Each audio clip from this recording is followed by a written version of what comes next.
la jeune Lina a disparu en moins de 5 minutes le 23 septembre dernier. Un drame terrible que les enquêteurs tentent de résoudre. Mais ces derniers, lesquels misent beaucoup sur les images des caméras de vidéosurveillance, ont dû faire face à plusieurs déconvenues.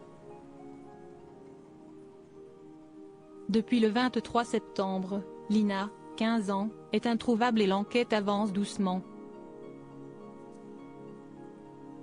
Il faut croire qu'elle aurait pu évoluer bien plus vite selon de nouvelles révélations.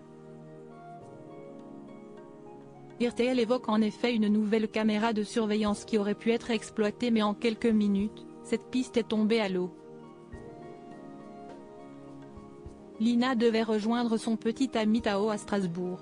Pour ce faire, elle se rendait à pied, via un chemin peu rassurant, à la gare de Saint-Blaise-la-Roche pour prendre un train. Elle a alors été aperçue par l'ancien maire de la ville, puis par un autre homme qui dit l'avoir vue partir en sens inverse à bord d'une voiture. Ce chemin intrigue donc les enquêteurs, misent beaucoup sur les caméras de vidéosurveillance. Grâce à elles, ils ont pu découvrir que Lina n'a par exemple jamais atteint la piste cyclable et encore moins la gare. Mais il y en a une, de caméra, qui aurait pu être très utile à l'enquête, celle d'un commerce situé à Saint-Blaise-la-Roche. Problème, les images de celle-ci s'effacent au bout de 48 heures. Les gendarmes sont arrivés quelques minutes trop tard lundi, 25 septembre, note de la rédaction, comme le rapporte RTL. Une terrible nouvelle. Une autre caméra non exploitée, surtout que ce n'est pas la première fois qu'une caméra de vidéosurveillance n'a pas pu être exploitée. Le Parisien avait en effet dévoilé que le propriétaire d'un appareil de ce type, idéalement dirigé sur la route principale de Saint-Blaise-la-Roche, a effacé toutes les images, faute de place sur son disque dur.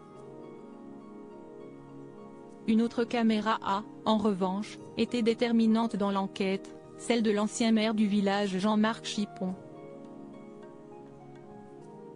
Lui qui avait estimé avoir croisé Lina vers 11h15, le téléphone de la jeune femme a arrêté d'émettre à 11h22, et être repassé moins de 10 minutes plus tard en sens inverse, a refait ses calculs grâce aux caméras positionnées devant chez lui. Et sa conclusion est effroyable. Je ne suis en fait resté qu'1 minute chez moi. Il en faut 2 pour rejoindre la route, ce qui signifie que j'ai croisé Lina à 11h20, et qu'à 11h25, elle s'était déjà volatilisée, avait-il déclaré.